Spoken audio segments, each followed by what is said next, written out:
Hello students, welcome to Super Grads. This is Nishila Ahirwar. And जैसे कि आपको पता है कि ये सीरीज लीगल स्टडीज की स्टार्ट कर दी गई है। पहले जो यूनिट जो है अपना स्टार्ट हो गया है, which is dealing we are dealing with Indian judiciary. जो ये सेकेंड लेक्चर है, ये किस बारे में है? ये उसी का कंटिन्यूअस में अपन ने फर्स्ट में देखा था, स्ट्रक्चर हायरार्की ऑफ कोर्ट्स के बारे में देखा था, criminal courts and civil courts दोनों के बारे में देखा था। प्लस अपन ने क्या देखा था कि कौन से लीगल ऑफिसर्स है, लीगल ऑफिसर्स कौन से होते हैं, ये सारी चीजें अपन ने देखी थी। अब ये जो पर्टिकुलर लेक्चर है उसी का आगे अपन बढ़ेंगे। इसमें अपन क्या देखेंगे? यहाँ पे अपन देखेंगे जो कोर्ट्स का है उनका कॉन्स्टिट्यूशन कैसे होगा, उनका अपॉइंटमेंट कैसे होगा, रिमूवल, रिटायरमेंट, ये सारी जो चीजें हैं या अपन देखेंगे। ठीक है, रोल्स देखेंगे कि किसका क्या जूरिसडिक्शन है, क्या रोल्स है, क्या फंक्शनिंग है, ये पर्टिकुलर चीज देखेंगे। इम्पार्शियलिटी का कॉन्सेप्ट देखेंगे कि इम्पार्शियलिटी कब होनी, कहाँ पे होनी चाहिए, कहाँ पे जरूरत है, तो ये सारी चीजें। ठीक है, तो स्टार्टिंग विद दिस टॉपिक जहाँ पे लिखा है कि इंडिपेंडेंस ऑफ जुडिशरी जो है वो होनी चाहिए। क्यों होनी चाहिए? बिकॉज वो एक्ट करती है as a constitutional safeguard. ठीक है, अब इसका क्या मतलब है? तो जैसे कि आप लोग जानते हैं कि हमारे पास यहाँ पे तीन ब्रांचेस होती है, right? Executive, legislative and judiciary. Executive अपना जो मेनली है यहाँ पे, जो अपने सेंट्रल गवर्नमेंट और स्टेट गवर्नमेंट, ये सारी जो चीजें हैं वहां पे देखता है। लेजिस्लेटिव में अपना पार्लियामेंट और जो है लॉ मेकिंग पावर्स, इस तरह की चीजें आती है। एंड जुडिशरी में क्या होता है? अपना डिसीजन मेकिंग, और जहाँ पे भी इनजस्टिस वगैरह हो रहा है वो चीजें कोर्ट्स अपने देखती है। ठीक है, तो यहाँ पे बोला गया कि आप जो कोर्ट्स है ना, जो अपने जुडिशरी में क्या आते हैं कोर्ट्स वगैरह, उन्होंने बोला कोर्ट्स और जो है यहाँ पे गवर्नमेंट को सेपरेटेड रखो। ठीक है, क्यों रखो? ताकि अपन कॉन्स्टिट्यूशन को अपने सेफ गार्ड कर सके, उनको प्रोटेक्ट, उसको प्रोटेक्ट कर सके। अब यहाँ पे क्यों जरूरी है? जैसे कि आप किससे सुनते होंगे कि पर्टिकुलर गवर्नमेंट का जो है यहाँ पे इन्फ्लुएंस आ रहा है, इस वजह से कोई भी कोर्ट का डिसीजन जो है वो इम्पार्शियल आ रहा है या बायस्ड आ रहा है, सॉरी पार्शियल आ रहा है या बायस्ड आ रहा है। तो ऐसा क्यों सुनने में आता है कि किसी का कोई एमपी का कोई बेटा जो है उनने कुछ क्राइम किया बट वो छूट के निकल जाता है? क्यों? क्योंकि यहाँ पे कहीं ना कहीं हो सकता है कि बायसनेस आ गई है। तो इस तरह की चीजें ना हो, ठीक है, इस तरह की चीजें ना हो, तो बोला गया कि आप जो है जुडिशरी को इंडिपेंडेंट रखिए। किससे? एग्जीक्यूटिव से। एग्जीक्यूटिव मतलब अपना गवर्नमेंट का कोई भी इन्फ्लुएंस यहाँ पे नहीं होना चाहिए। ठीक है, इसके कुछ पॉइंट्स है जिसमें बोला गया कि अपना इंडियन जुडिशरी का जो है क्या रोल है, वो है उनका वॉच डॉग का रोल है इन अ डेमोक्रेसी। मतलब क्या? उनने बोला कि जैसे पुलिस वगैरह को भी जो है पावर्स एक लिमिटेड दिया रहता है, उस चीज का जो है इन्फ्रिंजमेंट ना हो। और वो फॉर एग्जांपल एक कोई अक्यूज है, वो कोई उनके अगेंस्ट कुछ एलिगेशंस है कि उन्हें एक पर्टिकुलर क्राइम कमिट किया है। पुलिस का क्या काम है? पुलिस को पावर दी गई है, एक अथॉरिटी दी गई है कि आप जो है एविडेंस वगैरह ढूंढ के लाओ। अब इस पर्टिकुलर केस में अगर यहाँ पे जो है वो ब्रीच करती हैं कुछ, ठीक है, बैलेंस नहीं मेंटेन करके रखती है, जो अक्यूज को है उनको परेशान करती हैं, ठीक है, जबरदस्ती, तो ऐसे केस में क्या, कुछ टॉर्चर वगैरह करती है, इस तरह के जो है आप सुनते आ रहे होंगे। तो ऐसे केस में उन्होंने क्या बोला कि ऐसे केस में आपको जो है जुडिशरी को जो है इसलिए दूर रखो एग्जीक्यूटिव से, ताकि इस तरह की चीजों में वो एक सेफगार्ड या जो है वॉच डॉग की तरह काम करे, वो ध्यान रखे, वो एक चेक एंड बैलेंस रखे इन सारी अथॉरिटीज एंड एक सिविलियंस के बीच में। ठीक है, किन के बीच में? पर्सन्स के बीच में एंड कोई भी पर्टिकुलर अथॉरिटी है, इनके बीच में जो है एक बैलेंस रखे कि कोई भी किसी के ऊपर जो है हावी ना हो, किसी को कुछ प्रॉब्लम ना हो। ठीक है, सेकेंड जो आता है इसमें बोला गया कि judiciary is should be kept free from any external pressure. External pressure against यहाँ पे जो आता है गवर्नमेंट का आता है, जनरली जो एग्जीक्यूटिव का रहता है। तो उन्होंने बोला इस तरह के कोई भी प्रेशर से जो है उनको फ्री रखना है। क्यों? ताकि यहाँ पे अपन को एक फेयर ट्रायल मिले। अगर उनके पास कोई प्रेशर रहेगा, कोई इन्फ्लुएंस रहेगा, कोई उनको धमका रहा होगा गवर्नमेंट, तो ऐसे केस में जो जजेस हैं वो फ्रीली काम नहीं कर पाएंगे, है ना? तो उनने बोला कि नहीं, इस तरह के जो है कोई एक्सटर्नल प्रेशर उन पे नहीं आएगा जब वो एक पर्टिकुलर डिसीजन जो है ले रहे हो कोई भी कोर्ट। तो ऐसे केस में उन्होंने बोला कि पूरा जो है उनको फ्री रखो, किस चीज से? एक्सटर्नल प्रेशर से। जो नेक्स्ट चीज बोली गई वो बोला कि गार्जियन ऑफ फंडामेंटल राइट्स है अपना इंडियन जुडिशरी। ठीक है, वो कैसे है, जैसे कि अपन को फंडामेंटल राइट्स जो है यहाँ पे दिए गए हैं, कहाँ पे, अपना जो है पार्ट 3 है ऑफ इंडियन कॉन्स्टिट्यूशन, वहां पे अपने फंडामेंटल राइट्स की जो है लिस्ट दी है, जैसे कि right to life, right to freedom of speech, इस तरह के बहुत सारे जो है फंडामेंटल राइट्स वहां पे दिए गए हैं। तो वो कहाँ दिए, कॉन्स्टिट्यूशन में दिए हैं। और कौन उनको प्रोटेक्ट करता है, वो करता है अपना इंडियन जुडिशरी। कैसे, इंडियन जुडिशरी अगर कोई भी इन्फ्रिंज होता है अपना फंडामेंटल राइट, तो वहां पे पावर दी है आर्टिकल 32 में कि आप जो है सुप्रीम कोर्ट को डायरेक्टली जो है अप्रोच कर सकते हो रिट लगा के। तो इस तरह से अपने फंडामेंटल राइट्स की प्रोटेक्शन कौन करता है, इंडियन जुडिशरी। ठीक है, दूसरी चीज इन्होंने बोला कि इनका इंटरप्रिटेशन का भी काम है। मतलब क्या, उन्होंने बोला कि कई बार जो है अपना इंडियन जुडिशरी जो है अपन को और राइट्स जो है प्रोवाइड करता है एक्सपैंड करके। अपने बहुत सारी फंडामेंटल राइट्स दी है, सिविल, पॉलिटिकल, सोशियो इकोनॉमिक, सारी तरह के जो है सोशल और इकोनॉमिक जो है बहुत तरह के अपने अपन को फंडामेंटल राइट्स जो है दिए गए हैं, प्रियम्बल में भी मेंशन्ड है।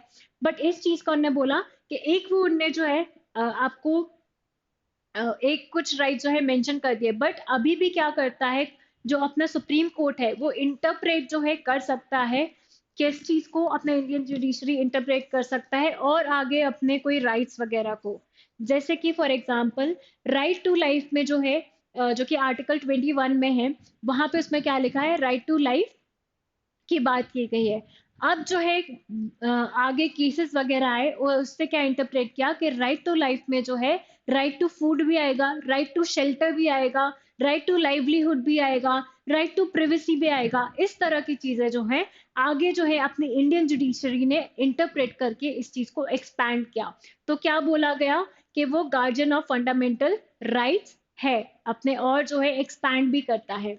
ठीक है, खुद जो है इसमें आर्टिकल 32 में बोलता है अगर कोई इन्फ्रिंज करता है तो डायरेक्टली आप सुप्रीम कोर्ट या हाई कोर्ट जा सकते हो रिट लगा के। ठीक है, देन एक और आता है कि ये फ्री फेयर ट्रायल जो है मेंटेन करके रखता है। कैसे, ये जो है राइट टू यहाँ पे जो है ये अक्यूज जो रहते हैं उनको राइट टू साइलेंस भी वो जो रखते हैं यहाँ पे दे सकते हैं कि आप जो है खुद के अगेंस्ट कोई विटनेस नहीं बनोगे। ठीक है, राइट अगेंस्ट सेल्फ इंक्रिमिनेशन वाला जो है यहाँ पे फंडामेंटल राइट रहता है, जिसमें बोला गया कि कोई भी अक्यूज जो है अपने अगेंस्ट जो है विटनेस नहीं बनेगा, अपने अगेंस्ट जो है कोई भी एविडेंस उसको नहीं देना है तो वो नहीं देगा, उसके पास राइट टू साइलेंस है। फिर आता है यहाँ पे ड्यू प्रोसेस ऑफ लॉ जो है मेंटेन करके रखता है।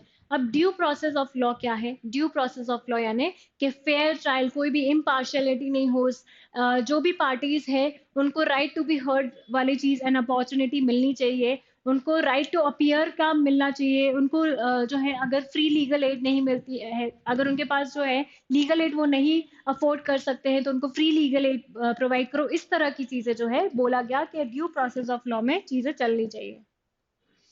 ठीक है, अब जो है ये अपन ने देखा कि इंडिपेंडेंस जुडिशरी की क्यों इतनी इंपॉर्टेंट है, बिकॉज वो अपने कॉन्स्टिट्यूशन का सेफ गार्ड करती है, किस तरह से करती है वो अभी अपन ने देखा। अब जो नेक्स्ट आता है अपन रोल्स, कोर्ट के रोल्स की बात करेंगे, जिसमें अपन supreme court, high court and जितने भी सबऑर्डिनेट और डिस्ट्रिक्ट कोर्ट्स हैं इन सबकी बात करेंगे। सुप्रीम कोर्ट आप सब लोग जानते हैं कि नेशनल लेवल पे है, इनके पास कुछ ये पर्टिकुलर जूरिस्डिक्शंस रहती हैं, जैसे कि क्या, ओरिजिनल जूरिस्डिक्शन। ओरिजिनल जो जूरिस्डिक्शन है इनकी सिविल या क्रिमिनल मैटर्स दोनों में हो सकती है।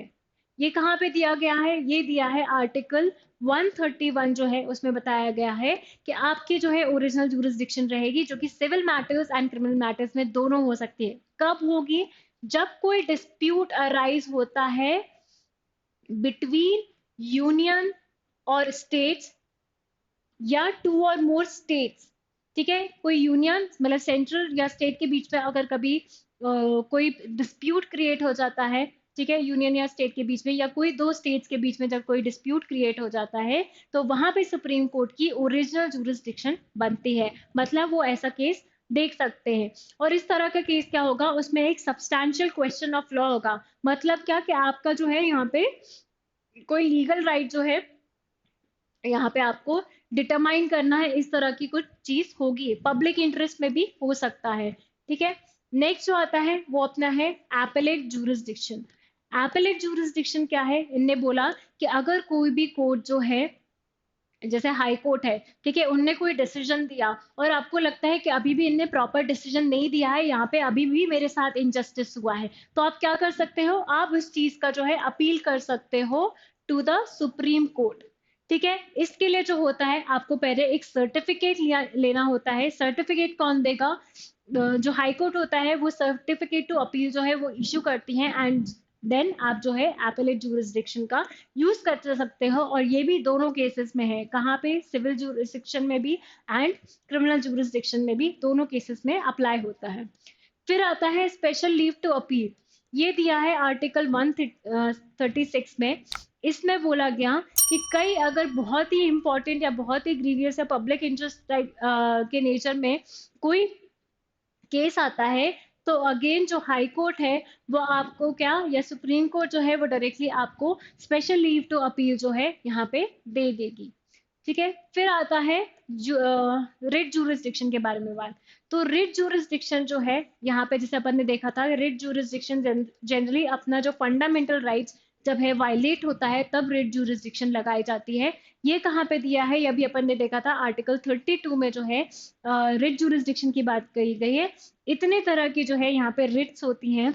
एक हेबिस कॉर्पस की, जिसमें बोलते हैं टू हैव द बॉडी, ठीक है, या टू प्रोड्यूस द बॉडी। ये इसका क्या मतलब है कि अगर कोई रॉन्गफुली रिस्ट्रेन कर दिया जाता है बाय द पुलिस अथॉरिटीज या कोई भी जज के द्वारा, तो उनने बोला कि आप सुप्रीम कोर्ट में है जाके बोलो कि आप जो है उस पर्सन को प्रोड्यूस करो हमारे सामने। तो इसका मतलब होता है टू हैव द बॉडी।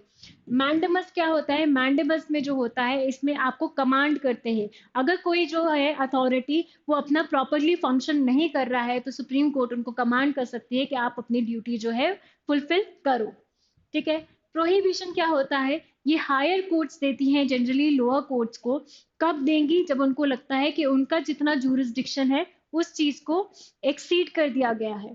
ठीक है, फिर सर्शरी क्या होता है? सर्शरी होता है टू हैव द सर्टिफिकेट। ठीक है, इसमें क्या होता है कि कोई भी हायर कोर्ट जो है वो लोअर कोर्ट को, लोअर कोर्ट के द्वारा पास किया हुआ कोई ऑर्डर जो है उसको क्वैश कर सकती है, जब उनको लगता है कि इनने जो है अपनी जुरिस्डिक्शन को एक्सीड किया है।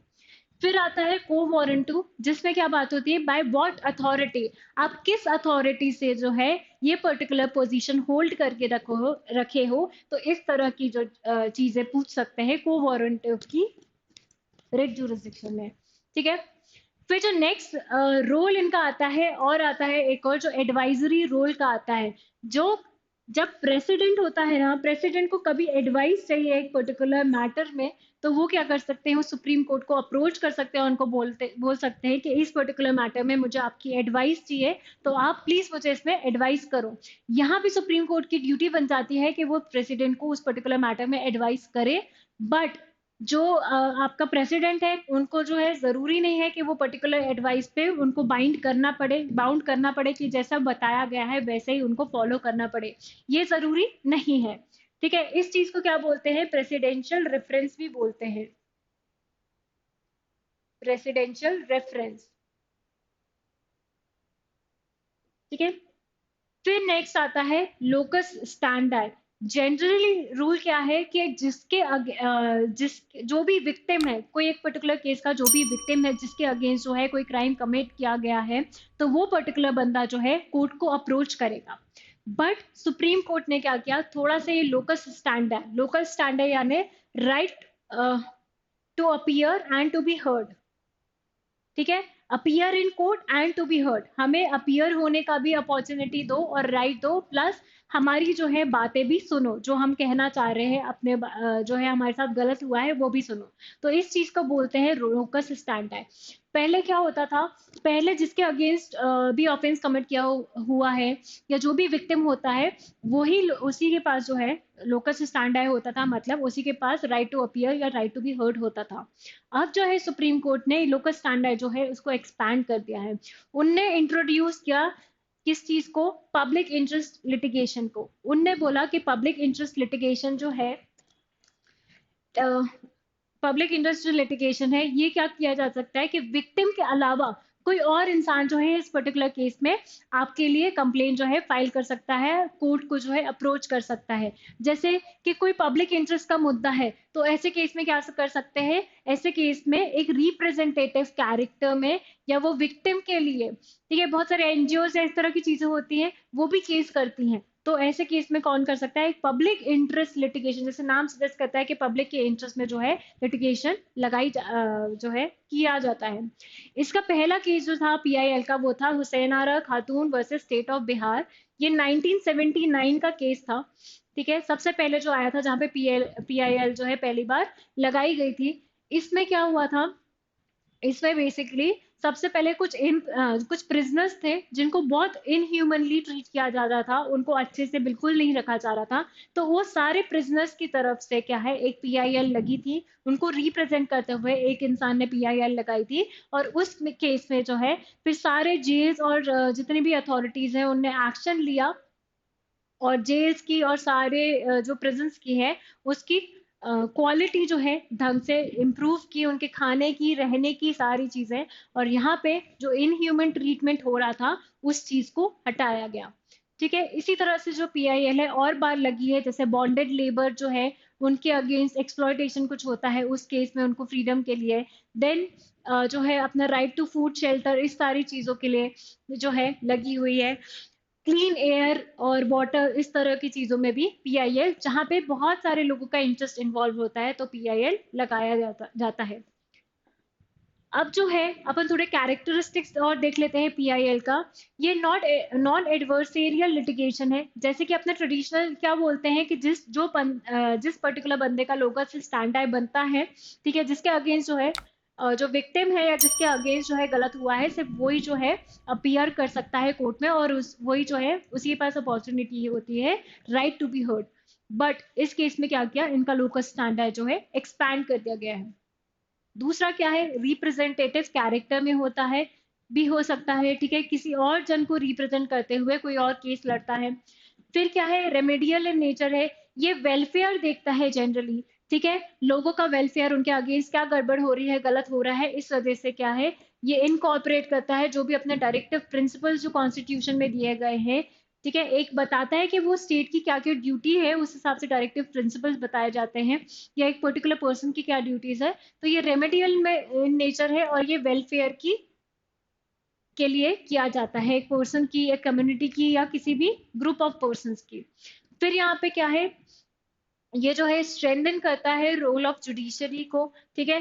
रोल ऑफ जुडिशरी क्या है, कि मॉनिटर करे, ठीक है, वॉच डॉग जो है एजेंसी की तरह इंडियन जुडिशरी काम करती है, कि वो एक चेक एंड बैलेंस बना के रखे कि कुछ किसी के साथ गलत नहीं हो रहा है, कोई अथॉरिटी कुछ गलत नहीं कर रही है। तो जैसे आपने देखा था कि हुसैन आरा खातून वाले केस में वहां पे इनह्यूमन ट्रीटमेंट दिया जा रहा था प्रिजनर्स को, तो इनने क्या बोला कि आप जो है ऐसे में ये स्ट्रेंथन कर रहा था कि उनको अब डर है कि पीआईएल कहीं पे भी कभी भी कोई भी लगा सकता है। तो इस केस में वो ये सारी चीजें जो है अब और ध्यान में रख रहे हैं, और ये चीज स्ट्रेंथन कर रही है रोल ऑफ जुडिशरी को, ठीक है, जुडिशरी के रोल को स्ट्रेंथन कर रही है। अब अपन देखते हैं हाई कोर्ट या सबऑर्डिनेट कोर्ट्स की रोल क्या है। पहले हाई कोर्ट का देखते हैं। हाई कोर्ट का जो रोल होता है काफी सिमिलर होता है टू सुप्रीम कोर्ट, ठीक है, इनके पास भी रिट जुरिस्डिक्शन होती है अंडर आर्टिकल 226। ये इनके काफी सिमिलर होता है, जैसे कि आप रिट वगैरह भी लगा सकते हो। और इनके पास भी सुपरिंटेंडेंस का जो है, सुपरिंटेंडेंस का जो है पावर होता है। सुपरिंटेंडेंस यानी कि बाकी जितने भी इनके इंफीरियर कोर्ट्स हैं, इनके नीचे जो भी सबऑर्डिनेट कोर्ट्स हैं, इन पे जो है इनका नजर रहेगी, ये सुपरिंटेंडेंट जो है इनको कर सकते हैं, ठीक है, एक कंट्रोल इनका रहता है बाकी सारे सबऑर्डिनेट कोर्ट्स पे। उनकी फंक्शनिंग कैसे होंगी, उसकी रूल्स वगैरह कैसे होंगे, ये सारी चीजें भी देख सकते हैं, ठीक है। लेकिन कॉल फॉर रिकॉर्ड्स, कुछ कॉल जो है कोई किसी भी जो है कोई भी डिसीजन या कोई भी जजमेंट वगैरह है, ये सब बुला सकते हैं। और इनके केस में एक और चीज होता है कि इधर पे कंटेम्प्ट ऑफ कोर्ट का भी पावर होता है। यानी कि क्या, अगर कोई जो है पर्टिकुलर कोर्ट में कोई कोर्ट के अगेंस्ट कुछ बदतमीजी या इस तरह का कुछ दिखाता है, तो वो उस जन को पनिश कर सकता है, ठीक है। फिर इनके पास जनरल रूल मेकिंग पावर्स होते हैं। स्टेट लेवल पे है ये, तो स्टेट लेवल पे करते हैं। ठीक है, जितने भी सबऑर्डिनेट कोर्ट्स होते हैं उनके लिए रूल्स और प्रोसीजर्स वगैरह बता सकते हैं, वहाँ की बुक्स वगैरह और एंट्रीज वगैरह कैसे होंगी, किस तरह से मेंटेन करना है, ये सारी चीजें भी हाई कोर्ट डिसाइड करती हैं। फिर आता है डिस्ट्रिक्ट कोर्ट, जैसे कि डिस्ट्रिक्ट नाम सजेस्ट कर रहा है तो ये डिस्ट्रिक्ट लेवल पे है। यहाँ पे क्या होता है, they are the court of first instance. मतलब जैसे आपने देखा था यहाँ सुप्रीम कोर्ट है, हाई कोर्ट है और फिर उसके बाद डिस्ट्रिक्ट कोर्ट्स है। तो ये जो डिस्ट्रिक्ट कोर्ट्स है सबसे नीचे वाले कोर्ट है, और इनने बोला ये फर्स्ट इंस्टेंस के, मतलब पहली बार आपके साथ अगर कुछ भी गलत होता है तो आप सबसे पहले कहाँ पे जाओ, फर्स्ट इंस्टेंस वाले कोर्ट में जाओ, दैट इज डिस्ट्रिक्ट कोर्ट में जाओ। ठीक है, अब अपन जो है कॉन्सेप्ट देखते हैं of independence of judiciary and impartiality of Indian judiciary. ये दोनों जो कॉन्सेप्ट है ये सेपरेट कॉन्सेप्ट है, ठीक है, इनको जोड़ना नहीं है अपन को। इंडिपेंडेंस ऑफ जुडिशरी है, ये बेसिकली इंस्टीट्यूशन की बात करता है, अपने जो कोर्ट्स है उनकी बात करता है। और दूसरी चीज क्या है, इम्पार्शियलिटी ऑफ इंडियन जुडिशरी, इसमें किसकी बात कर रही है, कॉन्स्टिट्यूएंट एक्टर्स जो है बेसिकली अपने जजेस की बात की है। ठीक है, इंडिपेंडेंस ऑफ जुडिशरी जो है वो अपने इंस्टीट्यूशन की बात कर रहा है, बोल रहा है जो कोर्ट्स वगैरह है यहाँ पे उनकी सेपरेट पावर्स होंगी, उनका जो कॉन्स्टिट्यूशन है वो अलग होना चाहिए। ठीक है, वो अपने अलग रूल्स बनाएंगे। यहाँ पे कंटेम्प्ट ऑफ कोर्ट का भी इनको पावर है कि इन केस अगर कोई इनके साथ जो है कुछ गलत करता है या कुछ प्रोसीजर में या कोई कुछ जो है बदतमीजी दिखाता है, इस तरह की चीजें, तो वो उस पर्टिकुलर पर्सन को क्या कर सकते हैं, या उनकी बात नहीं मानता है तो वो उनको पनिश भी कर सकते हैं। फिर उसके बाद जो है कुछ फैक्टर्स देखे गए हैं जहाँ पे independence and impartiality of Indian judiciary देखी गई है।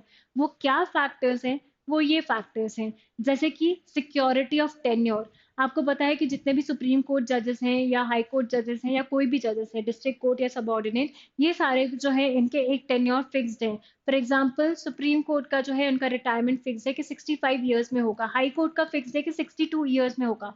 तो यहाँ पे इनके टेन्योर को सिक्योरिटी है कि कोई भी इनको जो है कभी भी निकाल नहीं सकता, कि प्रेसिडेंट या कोई भी गवर्नर वगैरह इनको कभी भी ऐसे उठा के निकाल नहीं सकता। यहाँ पे एक स्टेबिलिटी आती है, तो इनको एक सिक्योरिटी मिलती है। दूसरी चीज क्या है कि वो रिमूव भी नहीं किए जा सकते ऐसे ही कभी भी। ठीक है, उनका एक बहुत बड़ा प्रोसीजर है जिसको इम्पीचमेंट वाला प्रोसीजर बोलते हैं, वो आगे के लेक्चर में अपन पढ़ेंगे। ठीक है, तो उसमें क्या होता है, एक बहुत लंबा प्रोसीजर है जिसमें बहुत सारे लोगों का है, बहुत कॉम्प्लेक्स प्रोसीजर है, ऐसे इतना इजीली जो है इनको निकाला नहीं जा सकता। फिर क्या है, सैलरी एंड अलाउंसेस जो है इनके फिक्स्ड है, कोई गवर्नमेंट इनको जो है इनको सैलरी वगैरह नहीं देती।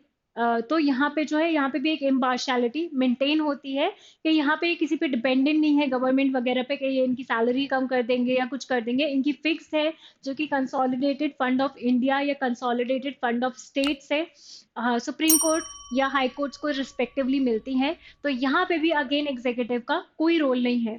प्लस इनको जो है ये जो भी डिसीजंस या जो भी प्रोसीडिंग्स, कोई भी एग्जामिनेशन वगैरह करते हैं तो उसमें इनको इम्यूनिटी रहती है। ठीक है, इनके अगेंस्ट इम्यूनिटी क्या रहती है, इनके अगेंस्ट कोई भी उसके लिए जो भी ये डिसीजन ले रहे हैं, कुछ एग्जामिनेशन वगैरह कर रहे हैं, किसी को अरेस्ट करके ला रहे बुलवा रहे हैं, इस तरह की जो जो भी चीजें हैं, या किसी को पनिश करते हैं, इस सारी चीजों में इनको इम्यूनिटी बनती मिलती है और उन पे केस नहीं किया जाएगा अगर वो अपने ऑफिशियल ड्यूटी में कुछ भी काम कर रहे हैं। ठीक है, फिर उसके बाद यहाँ पे इनका खुद का स्टैब्लिशमेंट है, खुद के कोर्ट्स है, खुद के रूल्स है, खुद का कंट्रोल है। ठीक है, अपन ने देखा था कि रूल्स वगैरह और बाकी जो है प्रोसीजर वगैरह भी जो है ये खुद का अपना बना रहे हैं, यहाँ पे चीजें दिया है, अदरवाइज जो लॉ में प्रोवाइडेड है उस हिसाब से चलना है। तो यहाँ पे भी ये जो है एग्जीक्यूटिव का कोई रोल नहीं है।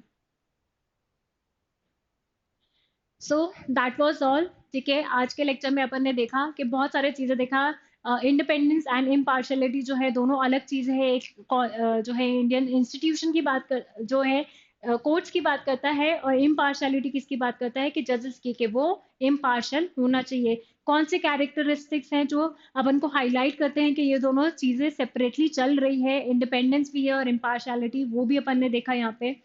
ठीक है, रूल्स देखे कोर्ट्स के। तो इस तरह की चीजें जो है अपन ने देखी। So that was all for today, thank you so much.